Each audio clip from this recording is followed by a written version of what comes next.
What is going on, y'all? Thank you for joining us here for the Mission Ready Men briefing on the SHR Media Network.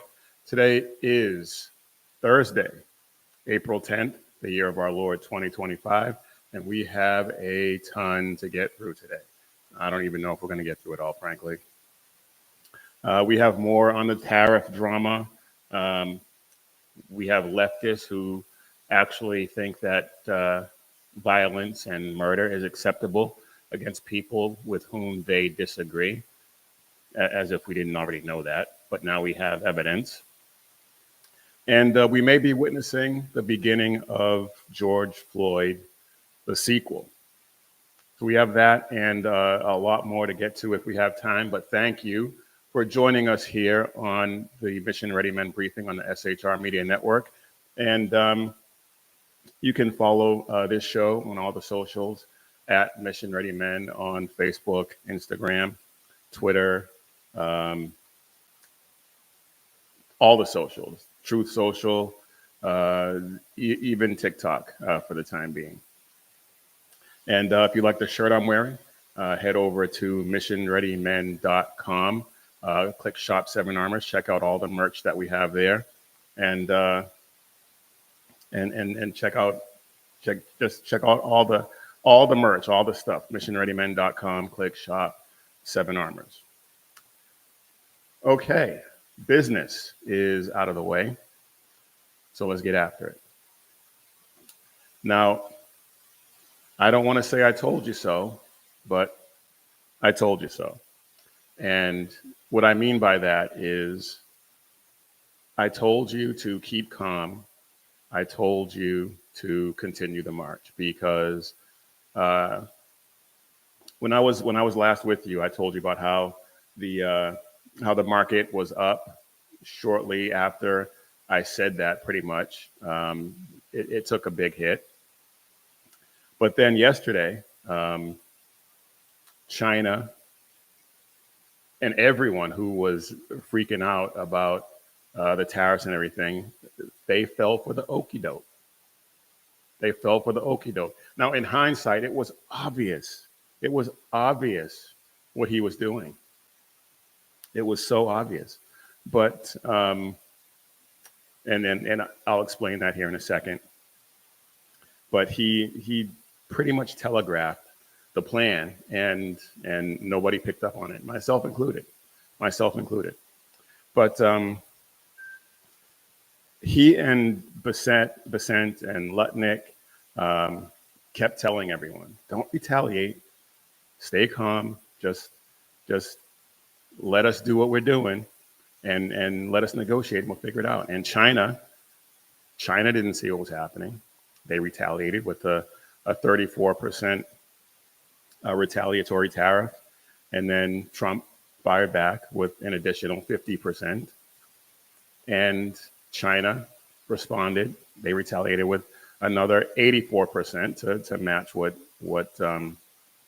Trump was doing, which was over and above. I mean, because we were already they were already tariffing us to oblivion. And so Trump responded then with 125%, which actually brings the total now to 145% tariff against China. But he paused. He paused the tariffs on all the countries that came to him and said they wanted to negotiate. I think that total is somewhere around 75. And he paused the reciprocal tariffs. The baseline of 10% is still in place. And the higher rates, like I said, are suspended for 90 days, except for China. China's economy can't take this.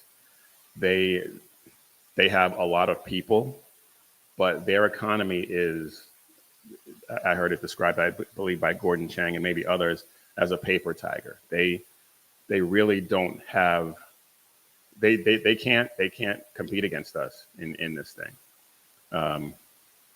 And we saw their currency go way down in comparison to the dollar and the Mexican peso, and there was one other one. I can't remember the chart off the top of my head, but China's currency is in the tank, in the toilet. They can't they can't compete. And just one other thing, I heard Colonel Allen West say yesterday that Trump could be bringing about the collapse of communist China the way Reagan did with the Soviet Union. We'll see. He's been right before. China does have they do have one thing that they can do to hit back at us, and it would hurt. And they are the largest owner of mortgage-backed securities. They own a ton of our mortgages, and if they were to sell them, if they were to unload them, that would drive interest rates up. That would hurt us. That would hurt us. I've heard some people say that it would crush us. I don't think that's the case. But that's the one thing that they could do, and even that wouldn't really, in my opinion, in my lay opinion, because I'm not an economist, I'm not a financial guru or anything like that. But just from what I've read and what I see, I don't think that would hurt us too badly in the long run. But like I said, keep calm. Just keep calm. The stock market today is down a little bit, even though it had that big rally yesterday. It's down a little bit today. Keep calm, and trust the plan. It's working, and I don't think that in the long run there may be some short-term pains, as has been said, but I think in the long term, I think this is going to be the best thing that could have happened, and it should have happened a long time ago. But Trump decided to make it happen now, and I think that is a good thing. All right.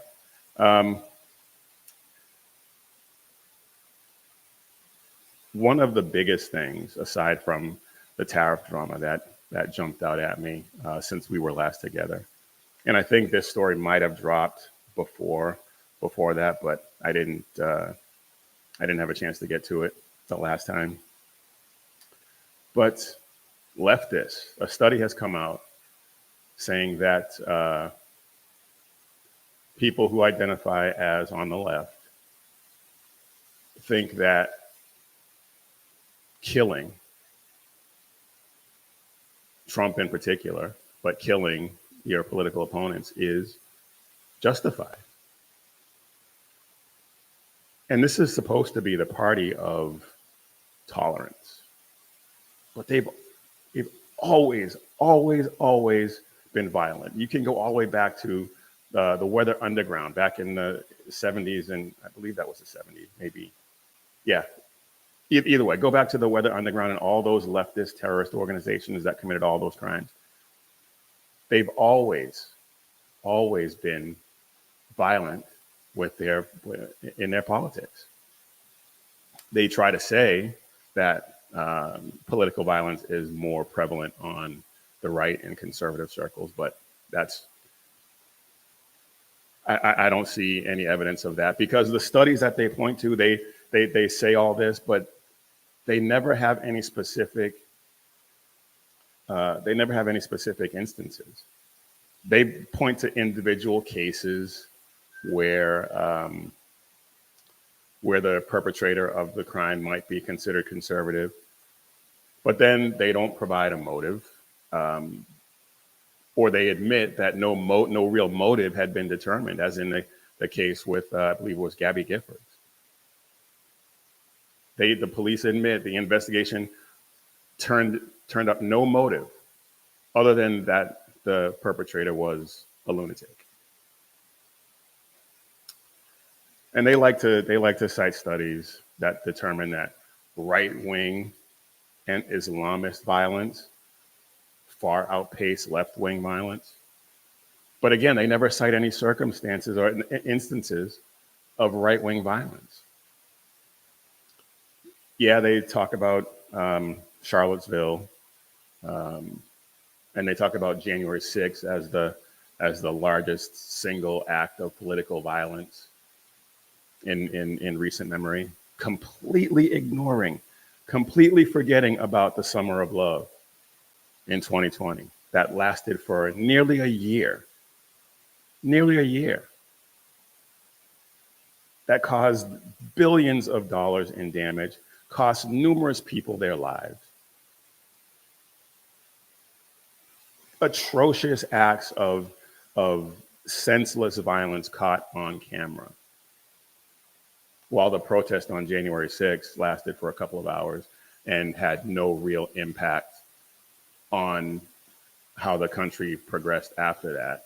It had an impact on the people who were arrested and charged, and in some cases still being held without hearings and trials and all the rest of it, political prisoners.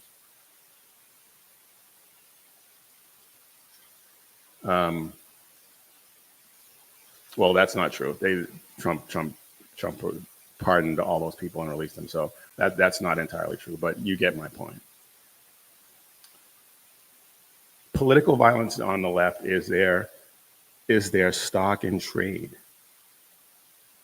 And just off the top of my head, I can think of Riley Gaines when she was speaking at a college campus, basically kidnapped. They wouldn't let her leave, and they chased her into a room until the city police showed up and escorted her out.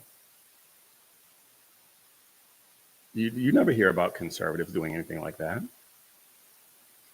College campuses in general, Michael Knowles, Ben Shapiro, even back in the day, Ann Coulter.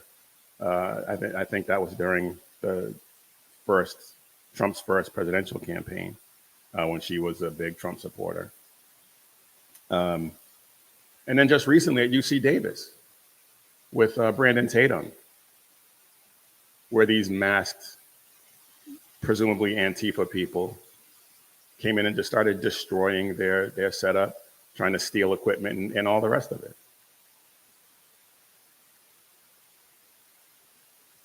And how can we leave out Luigi Mangione as he killed Brian Thompson because he happened to be the CEO of a healthcare company?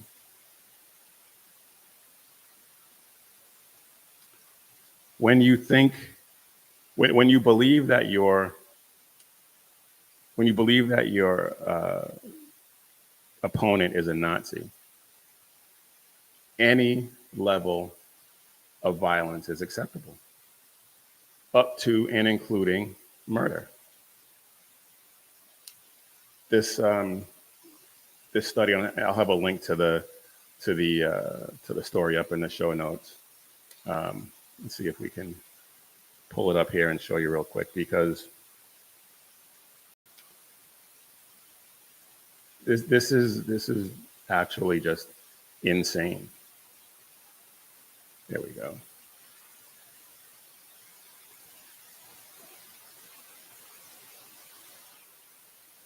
"55% of self-identified leftists say killing Trump is justifiable."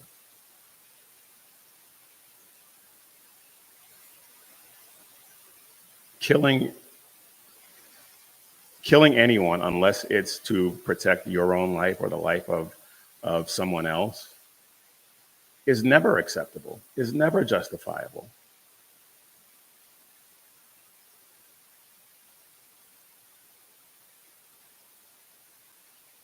And this study was done by NCRI, a Network Contagion Research Institute. And yeah, they found that 55% of people who identify as leftists think it's okay to kill.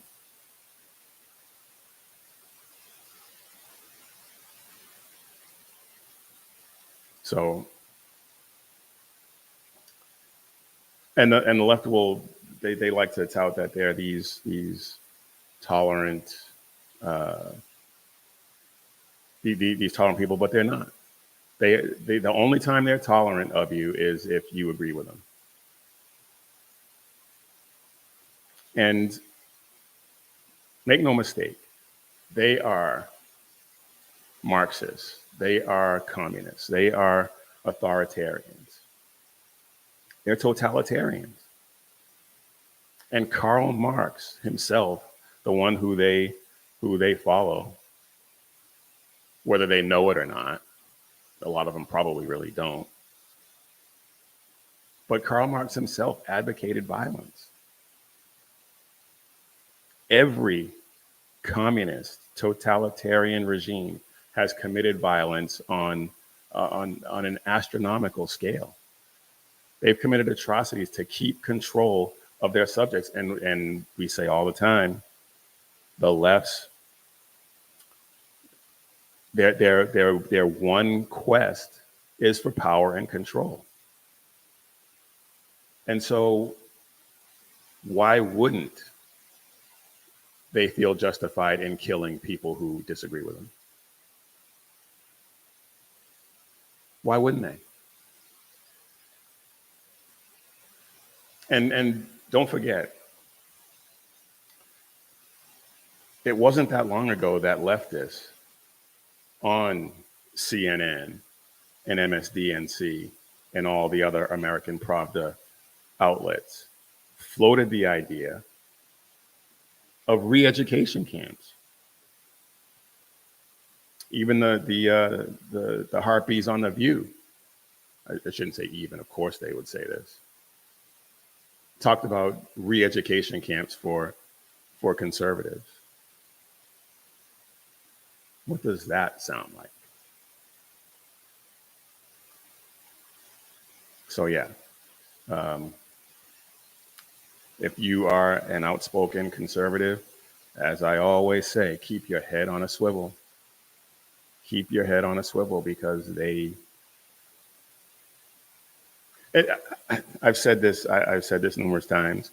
I believe even a couple of shows have had the title, "They want you dead." They want you dead.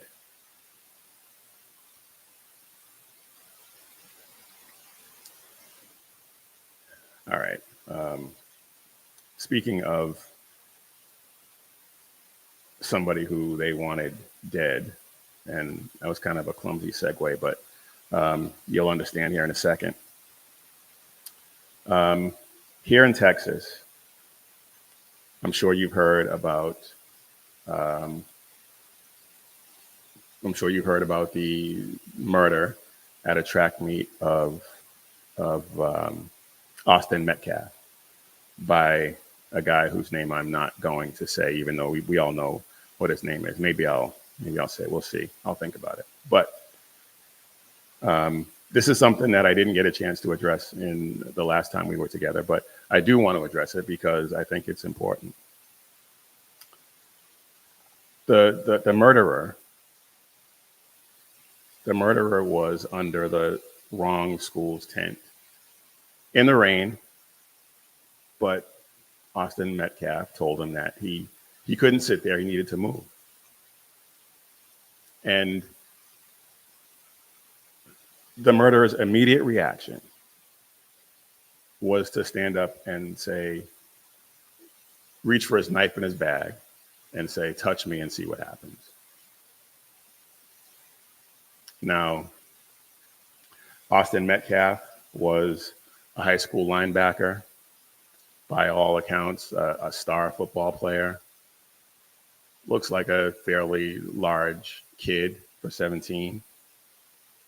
Probably thought he was invincible.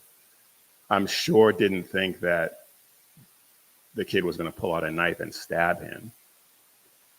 He probably just expected that he was going to get into a scuffle and throw the kid out of the tent, and that was going to be the end of it. And please don't take this as me blaming Austin Metcalf. That is not at all what I'm saying. That is not at all what I'm saying. Because the blame for that senseless murder solely lies with the murderer. But the um, the the murderer had a knife, and when Austin touched him, grabbed him, whatever the case may be, he retaliated and stabbed him in the heart, and then ran, dumped the murder weapon, and when he was arrested, the cop said that they had the alleged perpetrator, and he said, "It's not alleged, I did it."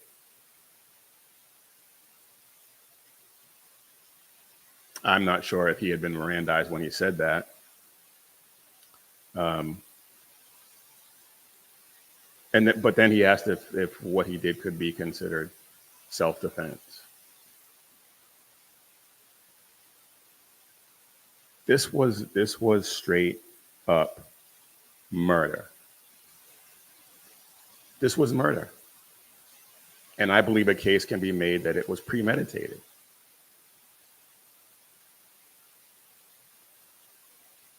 But based on what we know from the cops and witnesses, this was murder, plain and simple. Now, what is truly insane? There are a few insane aspects about this case, but what's truly insane is that he raised nearly $300,000. Now, the GoFundMe page, I believe, has been shut down, but he raised nearly $300,000, almost as much as the GoFundMe for Austin Metcalf that was set up by his family. People were enthusiastically donating to this kid's defense. Now, yes, in our legal system, everyone deserves a defense. I understand that. But I would never have donated to this kid's defense, ever.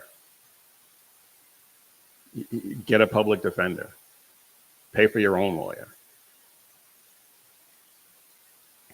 But they were enthusiastically donating to this kid's defense because he's black and the victim was white. Now, if the victim was black and the perpetrator was white, we probably would never even have heard. Well, no, I take that back. We probably would have heard about it because it would have been a whole other racial dynamic involved with that. But if the two individuals had been black or white, and there was no racial element to it, we wouldn't have heard about it. Not at all. But the race hustlers are trying to cast the murderer as the victim. And I want to play for you this abomination of a clip because these people are just insane.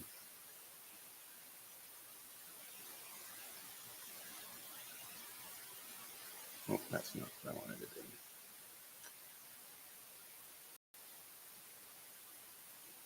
Anyway, I'll get to it. But this is shaping up to be a George Floyd sequel situation. I don't know if it's going to reach that pitch. I don't know if it will reach the level of riots and things like that. It might, depending on how things go. We'll see. But just in terms of the racial demagoguery and the racial division that this thing is stoking, this tragedy is stoking. I don't think that riots, I don't think that civil unrest is outside of the realm of possibility. I really don't.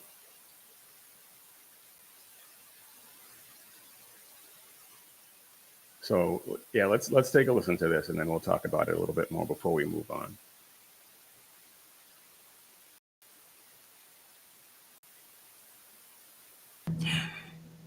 Y'all not gonna make me believe or feel any kind of sympathy for Austin Metcalf at all. He put his hands on that young man when he should have kept them hands to himself. When the young man told him, "Touch me and see," you bet not touch me, that meant that I don't want you in my space. I don't want you touching me. Rosa Parks days is over. You cannot think that you can move somebody out of a seat that you don't own and think that it's going to be okay. And you can't determine how I'm going to retaliate on you when you put your hands on me in an aggressive manner. Austin Metcalf got exactly what he deserved. Point blank, period. It's time out for feeling sorry for somebody's feelings or feeling emotional about somebody's feelings. Austin Metcalf should have kept his damn hands to himself. Point blank, period. Yep. Wow. So because he told somebody that he needed to vacate the premises, he deserved to die? He deserved to die, really? That's your take?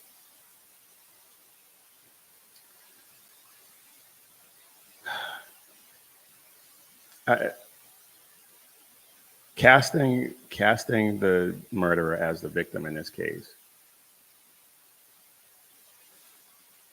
because he's black and he was justified in killing because the white kid disrespected him somehow. Now we don't know if the if Austin Metcalf did put his hands on him, and if he did do that in an aggressive manner first, I could see them getting into a fight.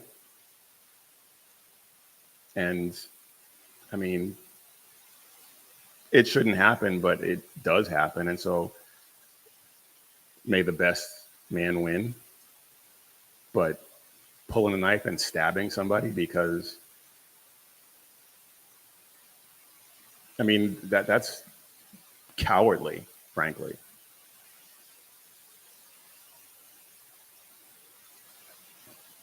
But I say that it could shape up to be a George Floyd situation because they canonized George Floyd. They canonized Michael Brown. And they demonized Darren Wilson and Derek Chauvin.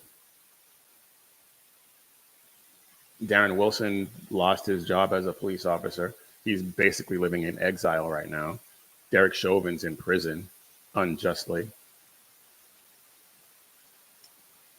And they will canonize this kid and demonize Austin Metcalf if we let them. I mean, you just saw this woman saying Austin Metcalf deserved to die. It's the situation that we're in right now. It's going to take, well, it's going to take us really turning back to God to turn this around, because this, wow, there are very few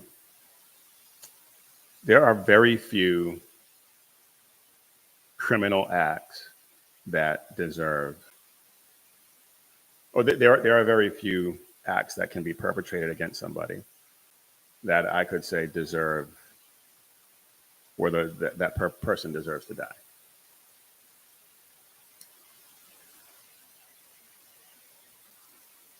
Child abuse, child molestation being the big one. But telling somebody to leave and trying to move them yourself, no, that is not justification for killing.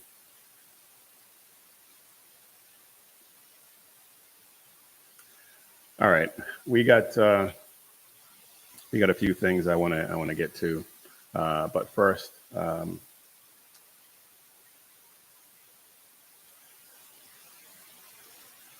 want to get a word from our sponsor for today's show. And our sponsor for today's show is Patriot Mobile.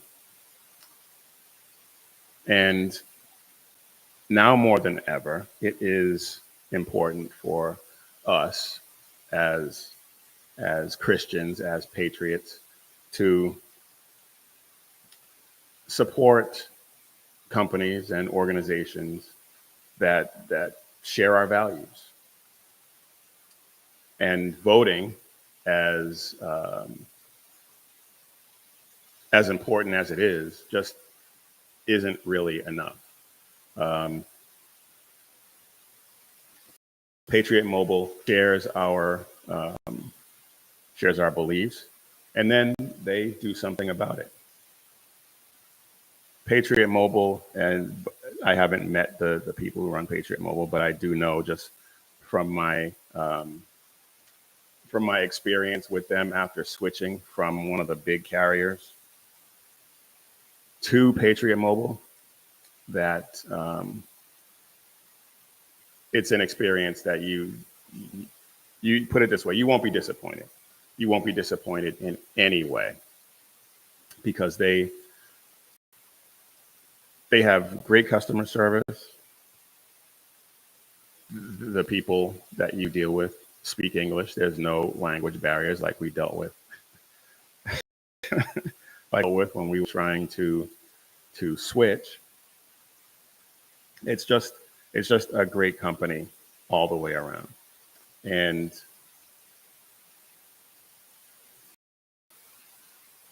like I said before, they put their money where their mouth is. They are America's only Christian conservative wireless carrier. They donate a portion of every dollar to organizations that fight for causes that we care about. They're on the front lines of fighting human trafficking, on the front lines of fighting against Planned Parenthood. You name it, they're on the front lines of fighting against pornography in schools. You name it, if it's a Christian conservative cause, they are at the forefront. So switch to patriotmobile.com today and get a free month of service with the offer code Jackson. Defend freedom with every call and text you make. Go to patriotmobile.com, use promo code Jackson, or call 972-PATRIOT and use promo code Jackson today.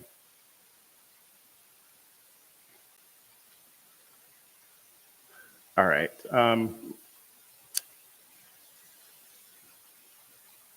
I actually kind of, I won't say I touched on this particular aspect of it, but you saw in the last show that we did, where we as a culture have an obsession with superheroes. And it's not just since Marvel and DC blew up with their movies, not just since the Batman trilogy, or not just since Marvel and the Avengers movies started coming out, because there's been numerous iterations of Superman since 1939, I believe. Batman since the 50s. They could never really get my man Spider-Man right in film or TV until recently, but and he's arguably as popular or more popular than Superman and Batman. But anyway, that's an argument for another day. But the question is, why are we obsessed with superheroes?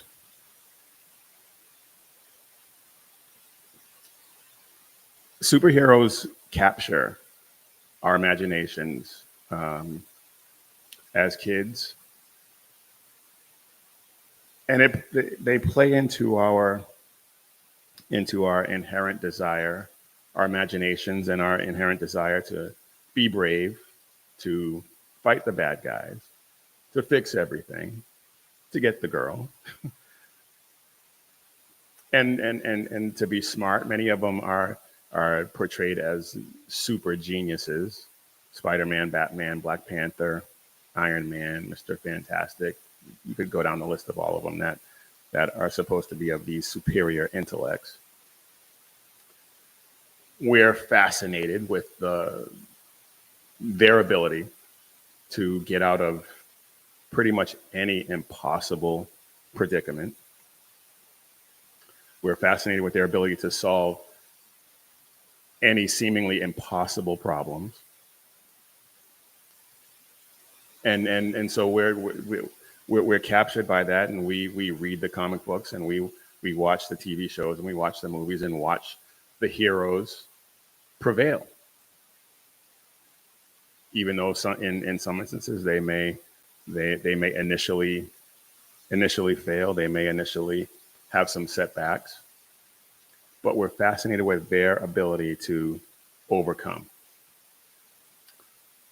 And think of David from the Bible. David was probably somewhere, based on what we know of the average size of Israelite men back in the day, and he was still a boy, so he may have been 5 feet, 5'1", maybe 5'3" tops. And he killed Goliath, who is believed to have been over 9 feet tall. And he killed him with a rock and a sling.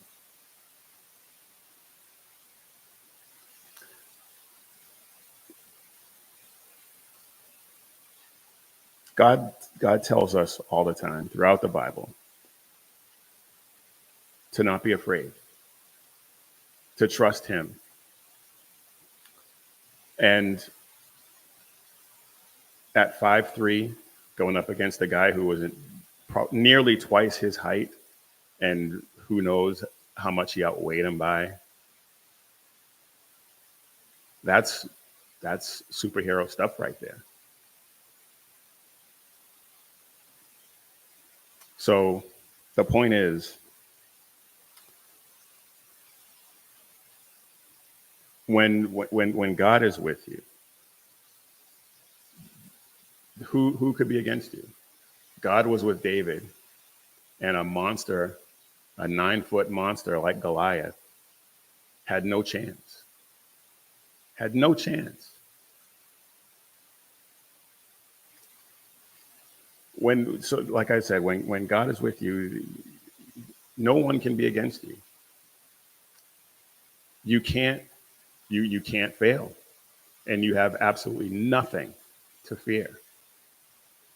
That's not to say, like in a lot of the superhero stories, they have setbacks, they take beatings. That's not to say you won't have setbacks. That's not to say everything is going to be smooth sailing. Because it's not. Because if you are trusting in God, the enemy is going to come after you. The enemy is going to come after you hard. And he's going to get his licks in. There's no getting around that. But ultimately, all things work together for good to them that love the Lord, to them who are called according to his purpose. That's Romans 8, verse 28, I believe. So trust his plan. I talked about trusting Trump's economic plan and his plan with these tariffs against the Chinese. Trust God's plan. If you have given your life to him, trust his plan for your life.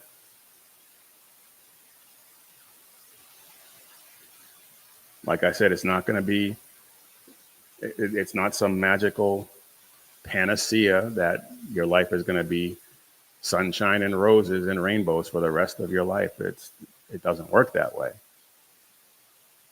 But ultimately, if you are trusting in his plan, everything will work out. You will be the superhero. You will be the superhero imbued with the power of our Lord and Savior, Jesus Christ. All right. We got a little bit of time left, and there are a few other things I do want to talk about.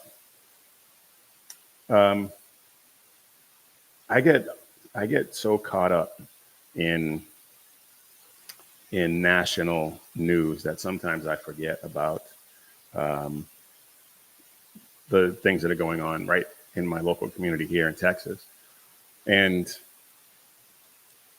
even though this first thing we're going to talk about right now does have national implications, but Ken Paxton, our Attorney General here in Texas, he has announced that he is going to primary. He is going to primary John Cornyn.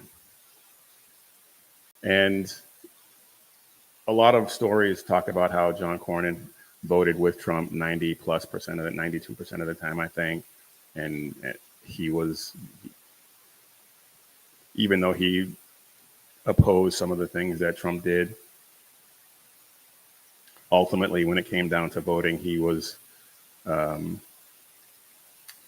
he was with Trump. And yeah, that's true. But he's also he's a rhino. John Cornyn is a rhino. He has advocated for diminishing our gun rights. He is. I've been wanting him to be primaried for a while now, and I think Ken Paxton has the best chance right now to do that. Let's take a look at this story real quick, and then we're going to move on to something else going on here in Texas. But Ken Paxton officially joins the U.S. Senate race challenging John Cornyn.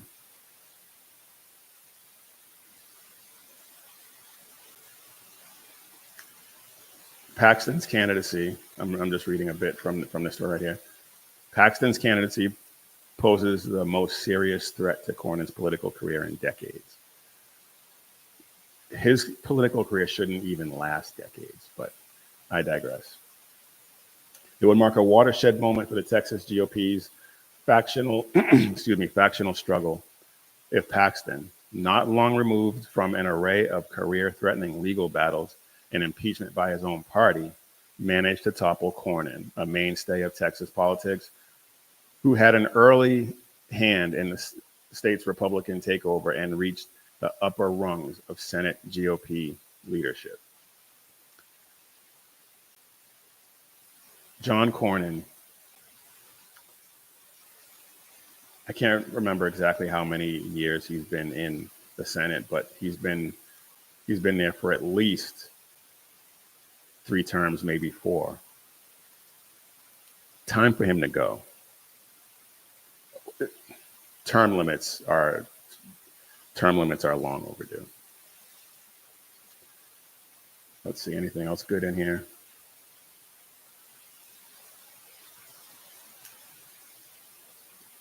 Not really, but there's a link to this in the show notes. I urge you to go ahead and read it.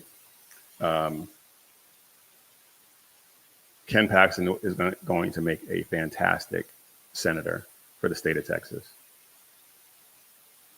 Because, like I said, John Cornyn is just, he's a rhino, he's a phony, he's a fake, and he has got to go.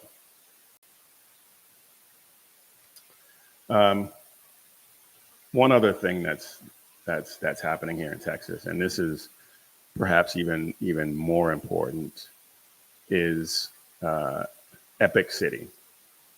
Well, what's that, you ask? Well, I'm glad you asked, because I'm going to tell you. Epic City is a development that has been a city development that has been planned by the East Plano Islamic Center, EPIC. And if you know anything about Islamic law, if you know anything about these Islamic takeovers in places like London and other countries in Europe. This is a disastrous idea. That it was even allowed to get to the point where it might happen is ridiculous. Now, Governor Abbott has basically told them they can't do it. Governor Abbott announces Epic City may not begin construction. Governor Greg Abbott today announced that the Texas Commission on Environmental Quality found that the East Plano Islamic Center and affiliated entities have not obtained the required authorizations or permits needed for construction and development of the proposed project. Again, it should not have even gotten that far. It should not have gotten that far. Governor Abbott and the state of Texas continue to take action to uphold the rule of law and defend Texas communities from any threats posed by Epic. Texas Rangers are investigating Epic for potential criminal activities. Texas Workforce Commission is investigating Epic and affiliated entities for potential discrimination and in violation of the Texas Fair Housing Act. Here's a big one. Here's a big one. Texas Funeral Service Commission sent a cease and desist letter ordering Epic to immediately stop all illegal funeral service operations. Now, I have Muslims in my family, and I have not been to a funeral, but my dad has been to my aunt's funeral. There are questions as to whether or not she was actually a Muslim, but her son is, my cousin, and they conducted her funeral in a traditional Islamic funeral. And my dad was telling us how it was one of the most disturbing scenes he'd ever seen, because they don't use a casket and they basically dig the grave by hand. And my dad said when he didn't go to the burial site, but he said when they came back, everyone was dirty, sweaty, disheveled, because they had just dug a grave. And that's what Governor Abbott and the Texas Funeral Service Commission is having them put a stop to. There is absolutely no way we should be putting up with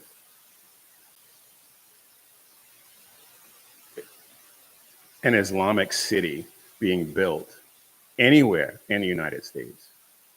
Sharia law is incompatible with anything in this country. And we see how well it's working out over in Europe.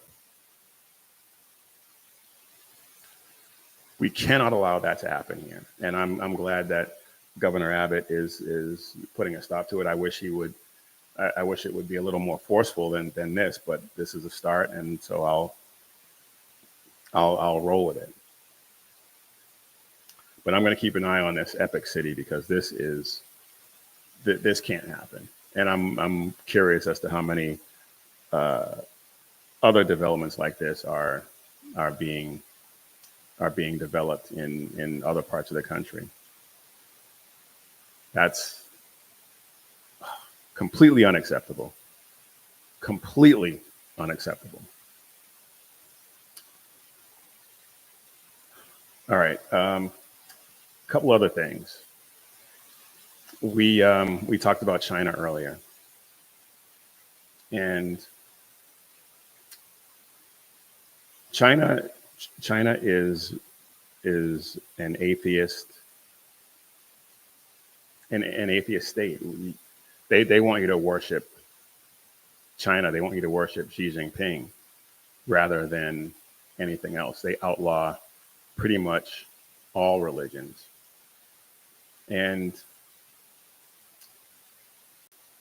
recently, just a couple of days ago, the CCP is imposing restrictions on Christianity, on Christian worship.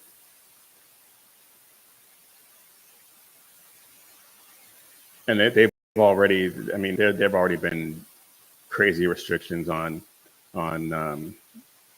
Christianity already, but this is just another move on their part.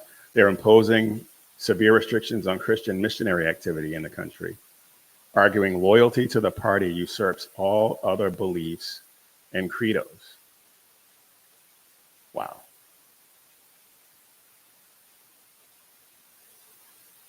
Chinese state media claims that newly revised rules promote national security, a common justification for CCP persecution of religion, and help protect normal religious activities. Well, what do they consider normal religious activities?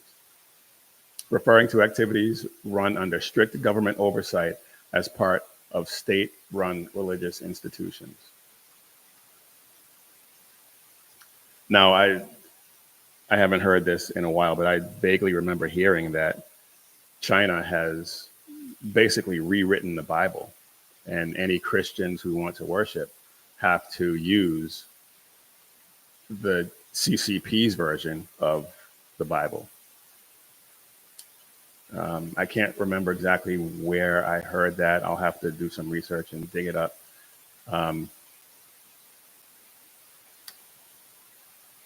But China hates Christians. China hates anything that rubs up against their supremacy. Chinese supremacy. They must be the state, the CCP, Xi Jinping must be worshipped above everything else.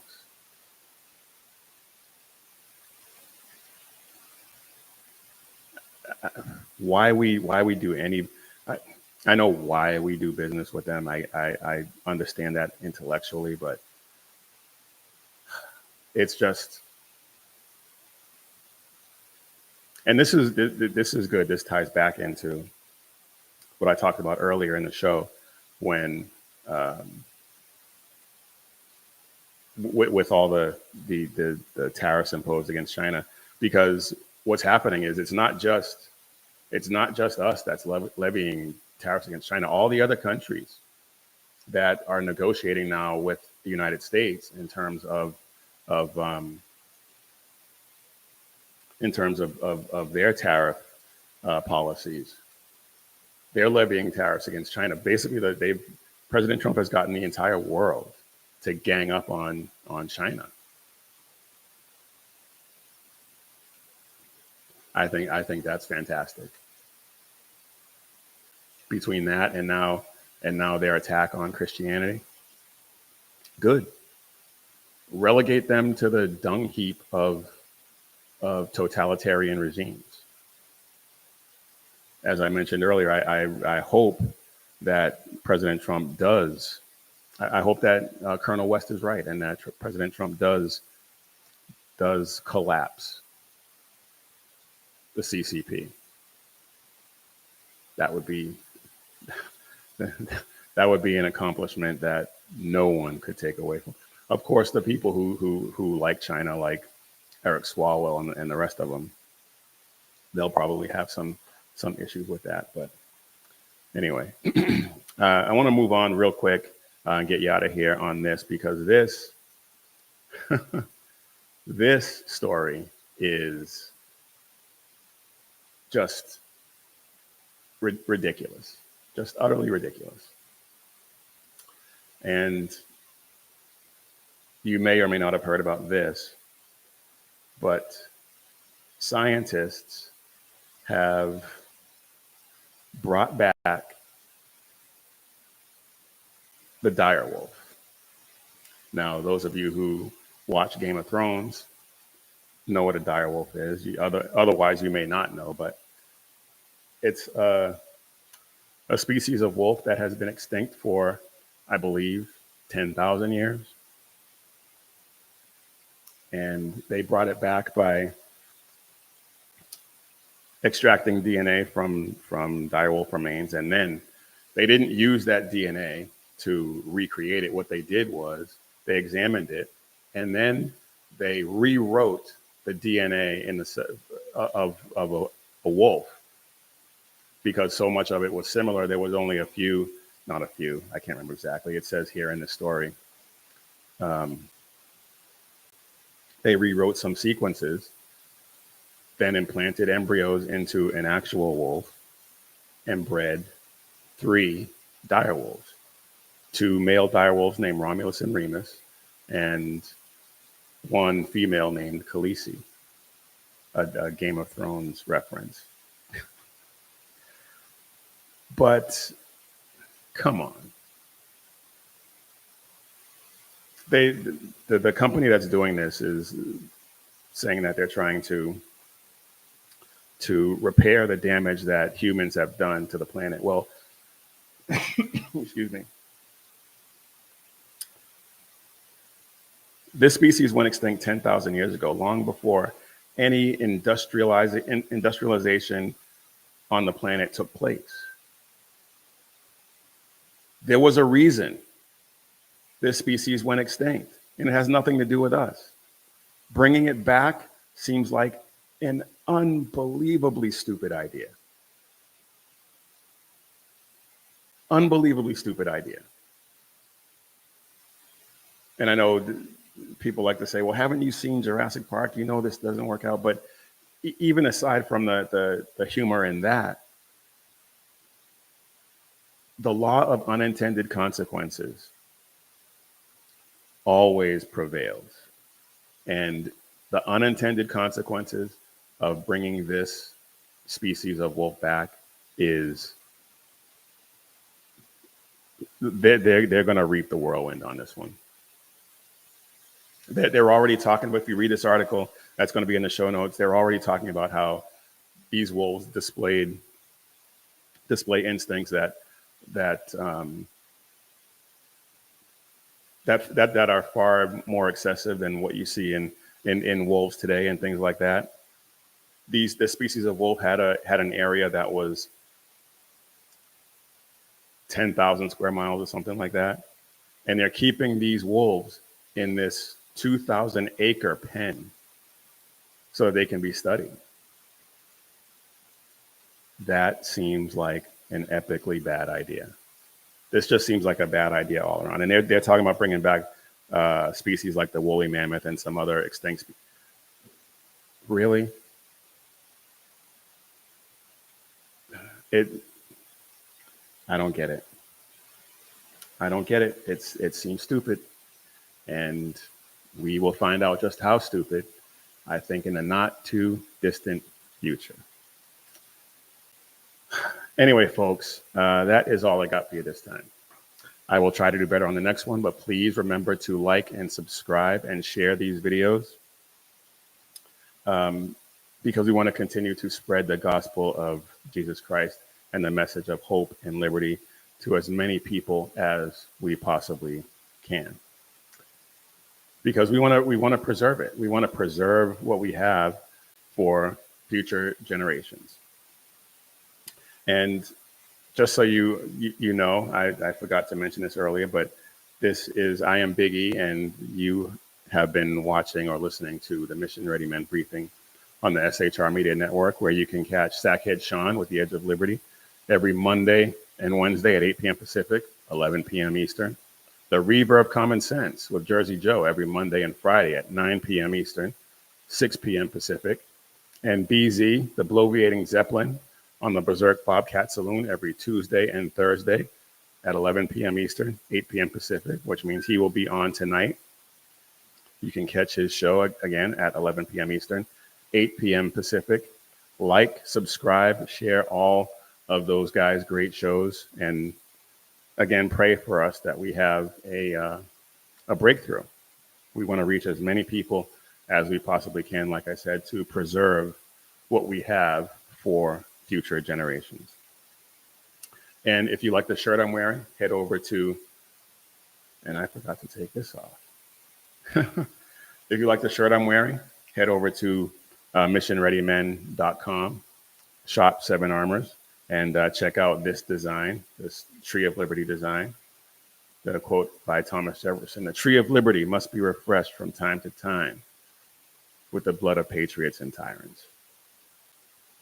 But check out this shirt. Check out all the other great designs we have that have a message of faith and patriotism.